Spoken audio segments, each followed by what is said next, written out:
Good morning everyone. Welcome back to my another mini vlog. এতিয়া ৰাতিপুৱা প্ৰায় 10টা বাজিছে আৰু মই ইফালে ব্ৰেকফাষ্ট ৰেডি কৰি আছো। মাৰ কাৰণে শুকান ৰুটি আৰু আমাৰ কাৰণে তেল দিয়া ৰুটি বনাইছো। আপোনালোকে শুকান ৰুটি খাই ভাল পায় নে তেল দিয়া ৰুটি খাই ভাল পায় কমেন্ট কৰিবচোন।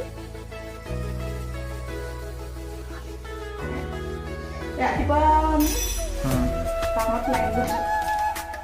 ব্ৰেকফাষ্ট এইটো মোৰ ৰুটি দেখা দিয়া। তুমি বলিছা না